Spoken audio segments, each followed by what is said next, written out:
Olá pessoal, eu sou Flanca Thaís do canal Historiando a Verdade. Antes de começar, deixa o like, porque o like é muito importante para a seção do conteúdo, a plataforma do YouTube.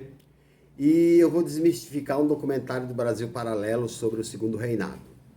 Tá? Segundo Reinado no Brasil, que começou em 1840 e terminou em 1889 com a derrubada de Dom Pedro II. Tá? Primeiro, eles dizem que não houve o golpe da maioridade.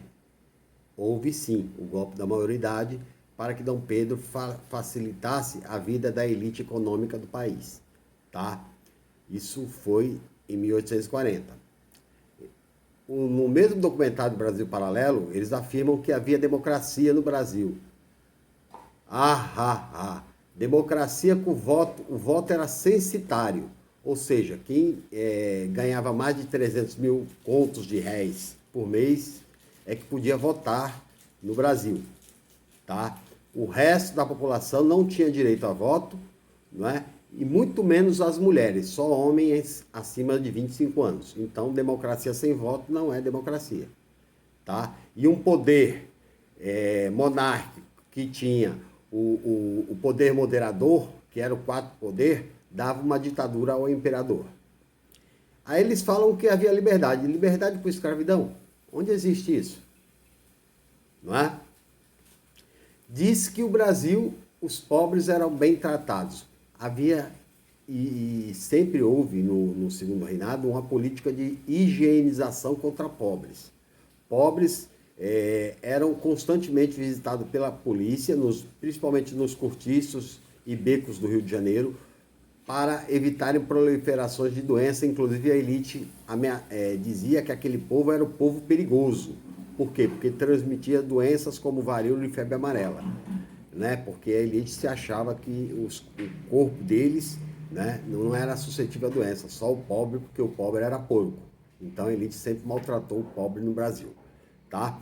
Eles se abstêm de falar, eu vou deixar o documentário aqui, da Lei de Terras de 1850, que Dom Pedro I, né, essa lei de terras permitia que as pessoas comprassem terra do Estado, só que com uma condição, à vista.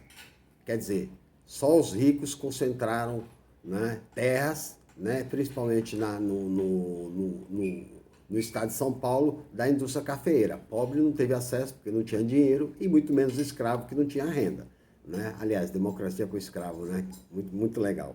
Né? Eles criticam a Guerra do Paraguai, porque Solano Lopes era um ditador. Na verdade, ele era um ditador mesmo, né? Mas eles não lembram de Duque de Caxias, que exterminou toda a população masculina, mesmo depois da Guerra do Paraguai ter sido ganha, estupros contra mulheres paraguaias, né? Exterminação de crianças e mulheres. Né? O Paraguai demorou 4 gerações para equilibrar a população entre homens e mulheres.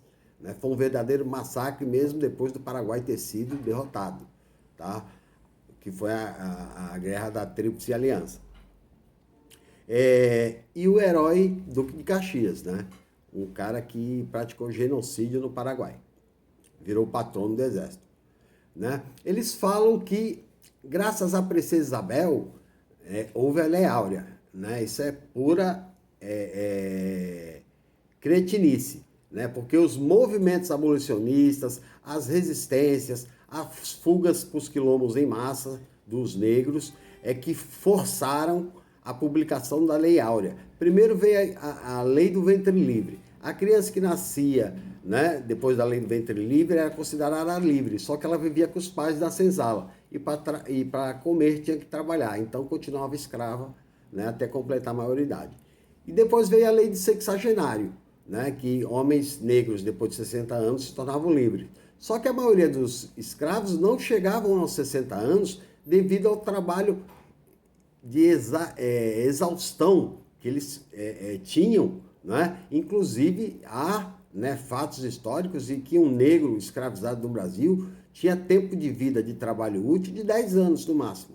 E muitos morriam antes dos 40 anos devido ao excesso de trabalho. Então, a lei de sexagenário de 60 anos não libertava ninguém. Aí, né, eles falam da lutas abolicionistas, elogiam Dom Pedro II, que era a favor da abolição da escravidão, mas por que não fez quando se tornou imperador? O Brasil foi o último país a abolir a escravidão no mundo, não é? Critica, né? E aí eles entram no meio dizendo que os positivistas de Augusto Comte, né, que mais tarde são ideias, né, de conservadorismo, né? Augusto Comte é conservador e depois de Augusto Comte veio Max Weber, né, um conservador também, né? Os conservadores que aboliram a escravidão. Na verdade, quem aboliu a escravidão, quem assinou a lei foi a princesa Isabel, e quem derrubou, eles dizem que quem derrubou foi uma conspiração do exército. Não, não só foi o exército, né? A igreja, eles falam da igreja também, mas principalmente a elite cafeira paulista e carioca que não aceitaram a ideia de um negro ser livre. Negro era objeto, né? Estupros contra meninas negras nas senzalas eram uma coisa cotidiana. Tanto que daí surge a miscigenação no Brasil, né? O mulato, né? O mulato, né? É filho de mãe sem pai, né? Então, o documentário ele esquece da lei, né, de terras que concentra a terra na mão dos ricos, né? Elogia bastante Dom Pedro, mas não fala que a democracia era uma farsa, né? E que o pobre era perseguido pela polícia porque era um povo perigoso, porque causava doenças, né? Até porque o corpo da aristocracia e da elite cafeira, né, tinha talvez mais força para não pegar doenças, né? E o dos pobres, sim, né? E a higienização é porque o Estado não investia em saneamento básico para os pobres, como até hoje acontece, tá? E por último, né, logo depois da abolição, veio a revolta da vacina e o começo da criação das favelas do Rio de Janeiro, onde o Estado nunca compareceu, por isso o narcotráfico tomou o poder, né, juntamente com as milícias, que impede hoje, né, uma melhor qualidade para aquele povo. Também vale ressaltar que a educação não era prioridade, né? Pobre era proibido de estudar, né, no segundo reinado, né?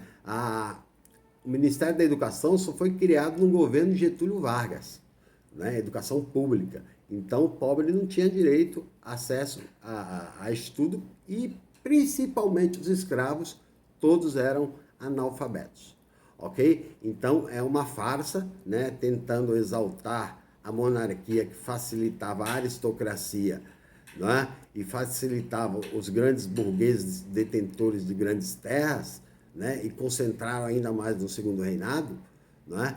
E também falam da lei de Eusébio de Queiroz, que proíbe o tráfico negreiro, mas aí começa o mercado negro no país.